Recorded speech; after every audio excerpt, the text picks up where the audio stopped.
def loo xamante ni ay révélation la même su fekkee ni doon nañ ko njott tuuti mais annoncé na fa un peu sa candidature ndax nee na on ne peut pas imaginer des élections sans Idrissa Seck mu mel ni tam mbir mi xaw na chamboulé lu jëm ci kàddu yu Benno Bokk Yaakaar tegoon lan ngeen ci def comme jàngat. waaw soxna Aïda mun naa ne la sortie du président Idrissa Seck. Cette sortie pourrait être classée dans le registre de la démocratie. Parce que en politique day am lu ñuy woowee une vitalité mooy un parti politique day wax ci ay événements mais dafa am benn président États-Unis président Theodore Roosevelt mu ne les grands hommes discutent des idées mu ne les moyens discutent des événements les petits hommes discutent des hommes donc aujourd'hui Idrissa Seck si ñett yooyu ma wax tey fan la war a gis boppam parce que li ñu gis ci moom waxu nit la wax mooy di jël loo xam ne xeme yekk ci koo xam ne mooy président Abdoulaye Wade mu doon un monument de la politique sénégalaise ñun tey suñu xamee ràññee politique mun naa ne nous le devons grâce à Maître Wade et longue vie à cet homme il s'est battu pour que la démocratie pour que ñu am alternance dans ce pays ñun xale bay nekkee jeune en 2000 on a vu cette alternance donc su ñëwee tey ñun cette sortie là bettu ni en quelque sorte bettu ni. Ah bon? Bettu ni. Vous y attendez? Mais la moo tax ma ne bettu ni parce que tout le monde le connaît. tey damay rappeler Idrissa Seck war na delluwaat xalaataat président Macky Sall boo mu nekkee PDS. boo mu doon jàkkaarloo Ablaye Wade Macky Sall dafa bàyyi Ablaye Wade. mu dindi titre électif yi mu amoon mooy député bu mu nekkoon mu dindi ko maire bu mu nekkoon Fatick mu dindi ko tey Idrissa Seck dafa bëgg a nekk ànd ak ñun moom moo xam bëgg a bénéficier des privilèges de l'État bëgg en même temps wax lu ko neex. tey damay rappeler conférence des leaders de Benno Bokk Yaakaar au mois de décembre tey am na un communiqué de Benno Bokk Yaakaar bu jënn nu ne ñun tey képp koo xam ne nekk na si kuréel Benno Bokk Yaakaar muy parti politique. kenn joxu la droit pour na wax par rapport ak ay une élection tey su amee candidat day doon une candidat boo xam ne. candidat unique la coalition des leaders yi ñoo koy tënk wax ko def ko mais moom tey dafa wane loo xam ne mooy ceeb baa ngi nii dem si këpp suuf et en plus peut-être que day jouer à boppam. Ah bon ci naka mooy lan peut-être que dem na ba xalaat parce que soo ko déggee. nee na moom pendant 15 mois balaa muy ànd président de la République pendant 15 mois mu ngi doon waxtaan ak président Macky Sall. et pourtant Idrissa Seck ñëpp xam nañ ko dafa perte élection yi Macky Sall ak sens de dialogue mu am ci Sénégal mu ne xaaral mu ubbi sama bunta jël yenn opposants yi ni ànd ak man pour liggéey parce que moom toujours day am slogan on gagne ensemble on gouverne ensemble mu ne képp koo xam ne ñëw na pour liggéey réew bi naa la jël ànd ak moom mais moom tey yaakaar na peut-être président Macky Sall du candidat loolu moo tax mu am xalaat mu ne xaaral ma toog ci biir ëllëg peut-être Macky Sall daf may jox bagage bi ma doon candidat wu Benno Bokk Yaakaar mais dama koy xamal mu xam ñun nous le connaissons.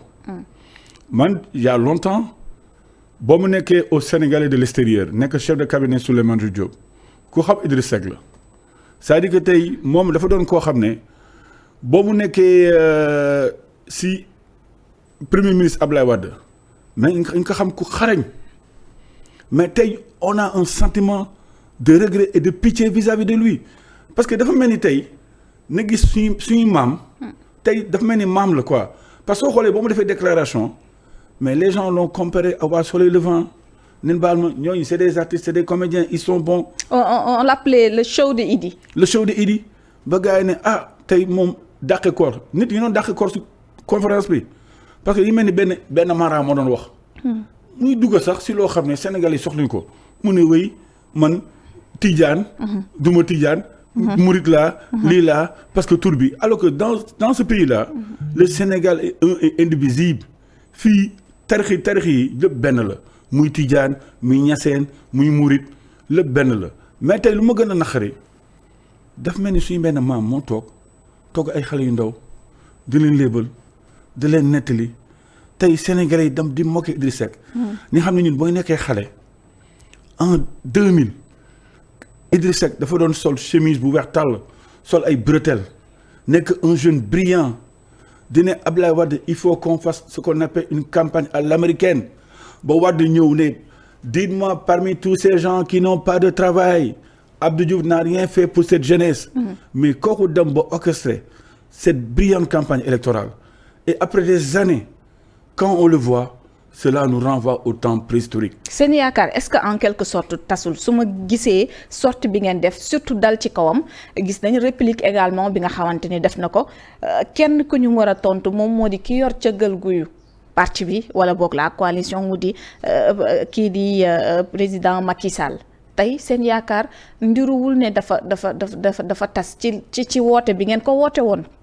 mais gis na président de la République ku ko xam dafa ànd ak yar dafa dal nit bu dal la mais est-ce que vous pouvez imaginer le président de la République di tontu te Idriss Seck président Macky Sall xam na Idriss Seck ils se connaissent depuis le PDS moom tey yaakaar na lu ñuy def yëpp mais on l'a vu récemment c'est-à-dire que il nous a amené par des chapitres dafa am lu ñuy wooyee la politique du chaos aujourd'hui il est en train d'installer le chaos dans son propre parti on l'a vu en 2012 il n'était même pas troisième dans cette élection peut-être il était cinquième mais ba ñu ñëwee mu ànd ak ñun mais tous ces ministres qui étaient avec nous auparavant ku mel ni Omar Gueye ku mel ni Pape Diouf mais ba mu jigée ne day dem mais tous ces ministres là l'ont laissé parce que ñoom ils ont vu que le président Macky Sall mu ngi teg Sénégal sur de bons rails moo tax ñun tey encore une fois que képp ku xam ne suñu yaakaar mënul tas parce que suñu parti bi mooy alliance pour la république yaakaar la. mais nag yaakaaroo leen woon nag Idrissa Seck génn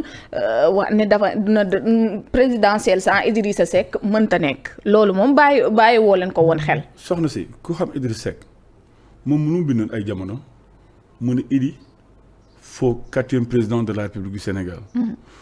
journaliste boobu am na keroog conférence ku xalaat question mu ne est-ce que yow xalaat na si àdduna Idrissa Seck nekk Sénégal.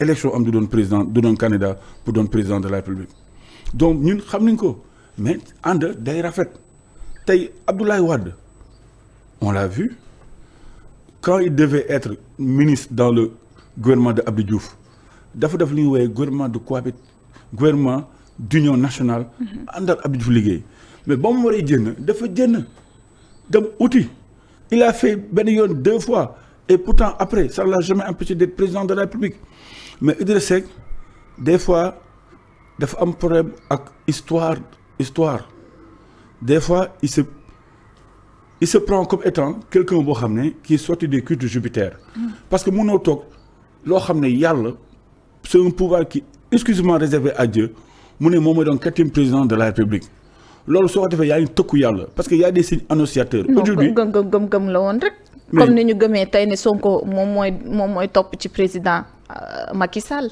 mais ce comparaison n'est pas raison gëm-gëm am na en politique da ngay am conviction am courage am benn combativité mais malheureusement vous le savez hein je pense que yéen journalistes yi vous devez avoir même de la peine le voyant comme ça man je pense que on doit l'analyser de manière on doit l'amener à l'hôpital xool est-ce que amul ay problème. Ah bon? Mais parce que c'est malheureux mais comme Idriss Seck parce que rek dafa génn wax bëgg-bëggam ak anam bi mu ko waxee que on doit l'amener à l'hôpital.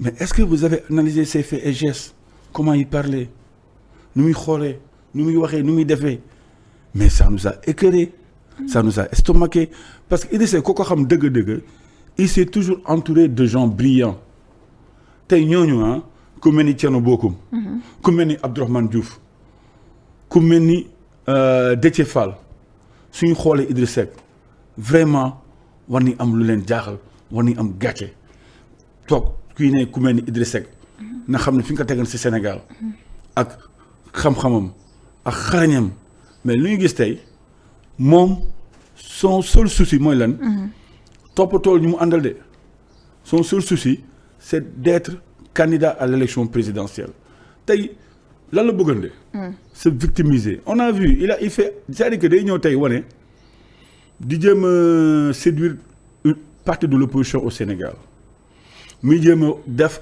mu ne way dafa ñëw pour négocier yor naa moto la deman kër leaderu Pastef mais xoolal genre débat yooyu quoi. mais Macky yëg na ko nag par rapport ak loolu. mais attends je vais vous dire une chose. il l'a dit. je vais vous dire une chose c'est-à-dire que aujourd'hui entre sa parole et ses faits ban laay gëm c'est-à-dire que tey man su may xool nit dama lay analyser ma def le de SWOT analysis ma strength and weakness of the product un homme il a des forces et des faiblesses un homme est-ce que sa parole bu mu waxoon démb ak tey benn la et le man xam naa ko bu baax. c'est-à-dire que am naa jaar-jaar am moom. Idi nekk naa PDS 2004 laa bàyyi Ablaye Wade ma nekk Angleterre bu ma amee loi Ezzan. et pourtant soxnam Ndeye Penda maa ngi koy nuyu au passage nit ku baax la. bi mu bëgg lool. ba au Idi passage mais tu sais fii ñëpp bëgg seen soxna fii koy labat sax nga koy bëgg mais moom soo toogee c'est-à-dire que dafa man vraiment. je n'ai rien contre les gens qui font. di jouer ay théâtre parce que ñun ba ñu nekk lycée on a joué dans des pièces théâtrales au lycée de la Fosse. mais nag bu ko jàppee nag théâtre donc ñun en tant qu'homme politique bu ko théâtraliser nag. soxna de ñun en tant qu'homme politique nous sommes des acteurs. oui. On joue des rôles en politique. Au moment de jouer ton rôle, il faut bien le jouer. Et ça, c'est très important. Mais dama ne Ndeye Penda pour la petite histoire. ok ba Idrissa Seck nekkee en prison. maa ngi Londres Ndeye Penda était à Paris. mu woo ma balaa mi am sama numéro secrétaire Idi à l'époque mu ngi tuddoon Dior moo woote suñu kër mu ne dafa bëgg sama numéro. parce que Ndeye Penda moo ko soxla. Ndeye Penda woo ma ne ma René dégg naa nga démissionné PDS ma ne ko 2004 laa bàyyi PDS mu ne Idrissa Seck dafa nekk en prison. dama bëgg yow ne defal ma déclaration pour demander sa libération mais jamono boobu pourtant Idrissa Seck am naa moom jaar-jaar. dama nekk Londres ma ne ko damay ñëw Sénégal dama trouver école science politique dama soxla ay fonds politique pour redynamiser le parti parce que tey PDS su amoon doole Angleterre mun naa ne man maa sanc PDS en Angleterre en 98 ma créé kuréel bi. ba Karim Wade ne ma sax defal ce qu'on appelle une fédération du PDS. mais Ndeye Penda boole ma ak doomu feu Alioune Badara Niang mooy nijaay Idrissa Seck mu boole ma doom bu tuddee yaa ami génn na àdduna yàlla yërëm yóbbu àddina gën a kawee mu jógee Paris ñëw Londres mais taf ay poster Idrissa Seck un peu partout ma dem si soirée sénégalaise di présenter programme Idrissa Seck ma woote rajo Walfadjri sur FM pour demander sa libération ma ne ko mais mi prison mu ne yow sa kàddu jamono boobu dafa am importance pour wane que ñun malgré que notre âge on a eu un vécu en politique parce que politique ñun tey jaar-jaar mi am suñu nekkoon ber suñu nënd sàcc nënd yomb na trop de wante foo ko tëgg mooy jafe tey suñu ñëwee dans un parti comme l'Alliance pour la République ni bokk si ay naatango bokk ko ay ñoo xam ne ñoo xeex ku mel ni feu Ousmane Tanor Dieng ku mel ni feu Amath Dansokho ku mel ni ay tant d'autres personnes tey waroon naa commencé sax ma jaale suñu benn naataango bu tudd Omar Ba directeur de l'urbanisme donc miinu ma ko bu baax mais gis naa si moom ay seede yu rafet. jënd na àdduna. yàlla ko yàlla yërëm. yóbbu ko àjjana yu gën a kawe. tey loolu pour loolu la ñun tey réew mi ñu yore nii. di réew boo xam ne ñu koy bàyyi ay nit ñoo xam ne ñu bëgg nekk ay marchands d'illusion. tey ànd ak nit yomb na trop de. mais lan moo gën a bon soxna Aïda. mooy na ànd nit ba si yàgg rek na bëgg def loo xam ne kenn xamu ko.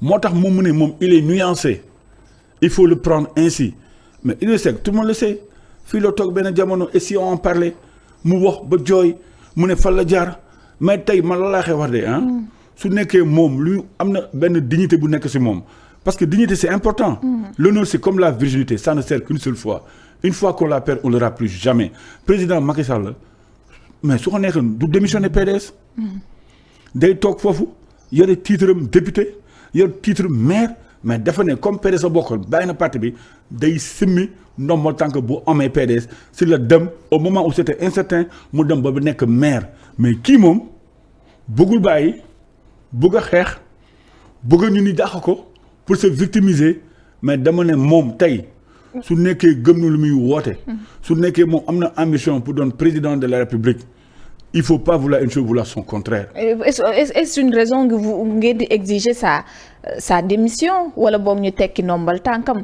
parce que ils sont dans le cadre vous êtes dans le cadre d'une coalition te ku ne coalition tamit war a mën a wax di ku nekk mën nga am ay ambition du moment où waxaguñu kenn ci yéen que wane na officiellement sa candidature de même que président Macky Sall. Mais écoutez. J'ai vu des déclarations venant de mon ami Maître El Hadji Oumar Youm. Ma gis Doudou Ka, ma gis tant d'autres, des jeunes. Mais j'ai pas aimé la déclaration de Zahra Iyane Thiam. Parce que Zahra mënu nekk ci biir parti bi nekk ci coalition Benno Bokk Yaakaar mu ne ñun tey Idrissa Seck su waxee war ni ko bàyyi mu wax parce que am nañu woowee pluralité. Ah oui, bien sûr. Mais écoutez. Faudrait-il pas être d'accord avec elle? Soxna si au sein de notre mouvance, il n'y a ni un plan A, il n'y a ni un plan B. Notre alternative, c'est le président Macky Sall. Mais d'unanimité. Mais écoutez, Pierre. Nous ne faisons pas, c'est-à-dire que le président de la République, nous le Vous ne pouvez pas aussi décider pour les autres. Nous ne le présentons pas comme étant un Dieu ou un prophète. Parce que nul ne fait l'unanimité sur terre. Parce que dans chaque être humain, il a autant de défauts et de petites qualités. Mais quand on est en politique, ce n'est ni la Bible, ce n'est ni le Coran. Nous ñoo am sañ-sañ. Nous ne tey, c'est-à-dire que ñun tey on demandera au président Macky Sall d'être notre candidat avec toutes nos ressources. Sans réserve, on va s'engager. Moo tax tey su y amee lu wax dara ça doit se faire à l'intérieur de nos frontières de Benno Bokk Yaakaar tey moom lu mu def noonu dafa ko su bëggee waxtaan yaa ni moom dafa jékki-jékki wax candidature am mais loolu au nom de quoi c'est-à-dire que tey kuréel day am ni way alliance même soo xoolee tey dans l'histoire des guerres mondiales quand il y avait la guerre entre l'Allemagne et l'Union soviétique il y avait ce qu'on appelait un plan Barbarossa. Mais à un moment donné, ce plan a été trahi par les Allemands. Donc aujourd'hui, il ne peut pas signer un protocole. Il ne peut pas signer un plan. Il a été choisi sur une alliance qu'il a signée avec le président Macky Sall. C'est la raison pour laquelle il est dans le gouvernement. Il a un quota. Maintenant, s'il se sent costaud, comme on a demal bopam, dafa war a génn mu démissionner mais pas mu toog ci biir mu bëgg a def dara loolu mënul nekk moo tax tey je lance un appel à nos camarades d'être fermes d'être vigilants ni xam ne que ñun peut-être que aujourd'hui moom rek moo feeñ de peut-être il y aura d'autres personnes foofu lañ bëggoon waxee peut-être qu'il y aura d'autres personnes aussi qui vont se faire. oui est-ce que crise mënuñu ko seenu ci biir Benno Bokk Yaakaar lépp nag tënk ñu toog ba heure bii ba tey mënuñu wax kan mooy seen candidat ñëpp bëgg war a mën a toog tamit di xaar que président wax. Mais écoutez crise mënu am suñu parti suñu si kuréel Benno Bokk Yaakaar am na propos yu président Macky Sall waxoon ay jamono. mu ne il y a des gens qui sont tellement fous qui veulent coûte que coûte devenir président de la République. Pour moi il s'adressait pas à l'opposition il s'adressait à ces gens qui sont à côté de lui. Mais lui xamul c'est-à-dire qu'on a la chance d'avoir un stratège. Mais on a la coalition la plus vieille de l'histoire politique du Sénégal et même du monde. Parce qu'à chaque fois qu'il y a une élection, toutes les coalitions meurent après l'élection présidentielle. Mais qui? C'est un stratège. Le fait qu'il ait à gérer cette coalition, mu teg ko sur le bon rail. Mais ni ñëwaat tey encore une fois, tey moo tax ma ne la pour parler de crise, il faudrait que ñun au sein de nos kuréel mooy ñun APR ni mun taxaw ne APR am na candidat. Mais jusqu'à présent déggoo kenn président wax na ko de mu ne bés bu waxee moom candidat la dina am ñoo xam ne duñu liggéey bés bu ne moom du candidat dina xam ne ñoom duñu liggéey. Mais tey fu ñu toll nii moom le moment où il parlera il le fera. Parce que nous savons qu'il le fera. Mais ñun en dehors de tout ça ñun tey ñoo war a ñun tey sénégalais yi. man je lance un appel à tous sénégalais. muy ndaw muy mag ñoom ñëpp ñoo war a daw dem ba kër Macky Sall Mermoz ne ko yaay candidat askan bi. mais loolu nañ ko nagul ñenn benn portion ci biir coalition bi. bàyyi ñeneen ñi quand même biral seen bëgg-bëgg mais Pierre bëgg naa foofu tam teg fi sama baaxam parce que on a parlé de la rencontre entre Idi et Ousmane Sonko te mi wax ne loolu président Macky Sall yëg na ko entre temps dégg nañ ko dem na ci famille Diomaye Faye visité na leen am na lu mu leen baaxee ci ay koppar tout ça tey naka lañ ko mën a jàngatee et puis également ci biir discours am nee na il souhaite que Ousmane Sonko bokk ci biir élection yi. Mais vous savez, c'est un jeu de dupes. La rencontre. C'est un jeu de dupes. Mais attends, vous pensez réellement que le président de la République, le connaissant, dinañ Idrissa Seck demal seeti Ousmane Sonko au nom de quoi? non da ko tàggu rek da ko tàggu. Au nom de quoi? mu nangu. Mais Idrissa Seck tout le monde le sait. moom. il est moom dans sa tête. c'est un mégalomane. Il est égocentrique. C'est-à-dire que il se croit déjà président de la République. mais mosoo gis Idrissa Seck su jënee si mbedd bi cortège bi muy am na ngi vieux sànni taxaw mu taxaw def nii.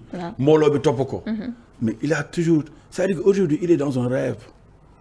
et ce rêve malheureusement est devenu un cauchemar pour lui. tey le fait que mu dem seeti Ousmane Sonko. waxtaan ak moom mais loolu ça ne n'engage pas le parti, ça n'engage ni la coalition Benno Bokk Yakaar, ni l'Alliance pour la République, ni le président de la République. Aujourd'hui, je suis une voix autorisée dans l'APR, dans la coalition Benno Bokk Yakaar. Je peux parler au nom du président de la République pour wax rencontre mu dem di ça n'engage pas le président Macky Sall. moom moo am ay pexe boppam muy xool ay stratégie parce que il se dit que tey jusqu'à présent ay pexe la.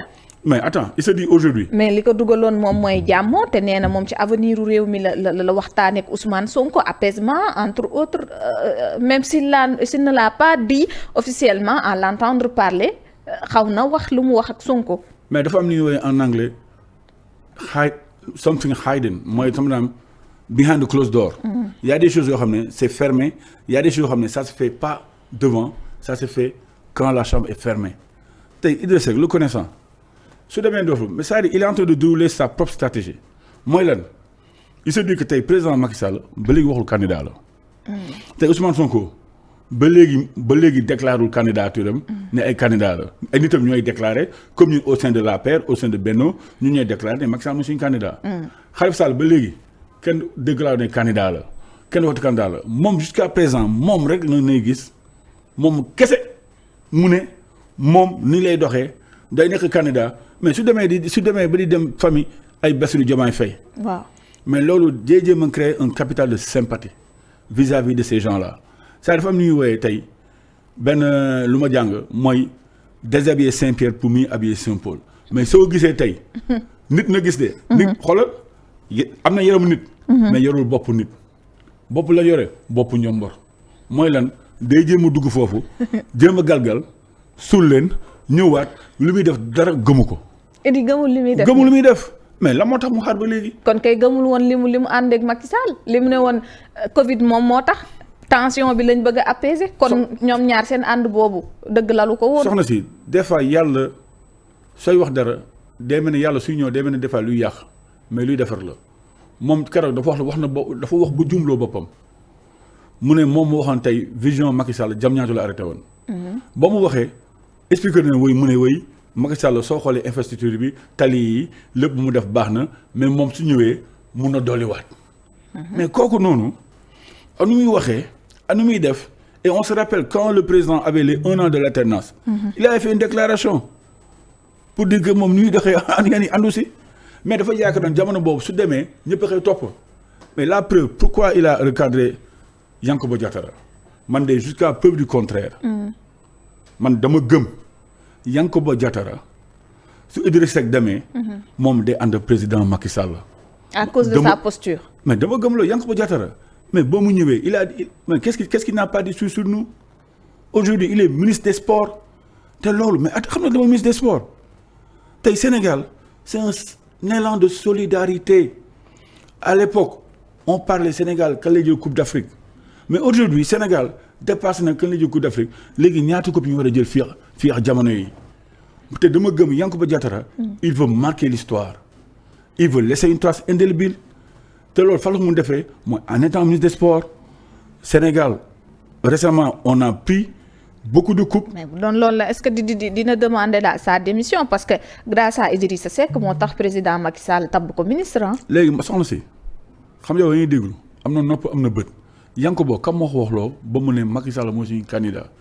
est-ce que yaakaarul woon ni Idi loolu la gëm parce que yéen da ngeen koy wax ñenn ci yéen da ngeen koy wax mu yaakaaroon ne loolu mooy gëm-gëmu Idrissa Seck. parce que à sa grande surprise ñu génnee ko parti bi parce que dafa wax lu ñu ko wax loowul. non parce que Yankhoba dafa dem ba sey su ñun soo xoolee comportement am tu as l'impression que Yankhoba c'est un militant de l'APR par rapport à Idrissa Seck parce que mais attends on a vu récemment.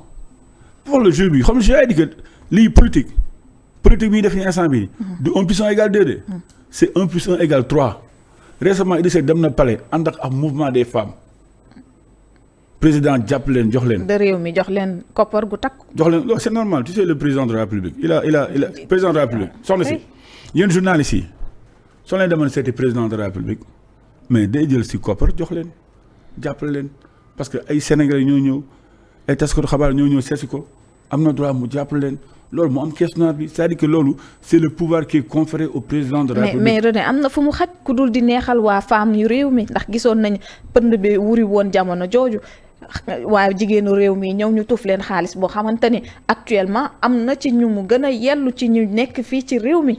ci ñu war a jox quand même bu ñu légaliser loo xamante ni vraiment mun na gën a légal ci feneen s'agissant du troisième candidature Macky Sall Idrissa Seck wax na ci pour ñu clore chapitre boobu nee na consulté na benn constitutionnaliste bu mag ba mu xamal ko ni juridiquement il ne peut pas se présenter donc mbir yi leer na ci moom et dafay mel ni day ñëwaat ci discours ba mu defoon donc moom ba président demee Thiès fekk ko fa.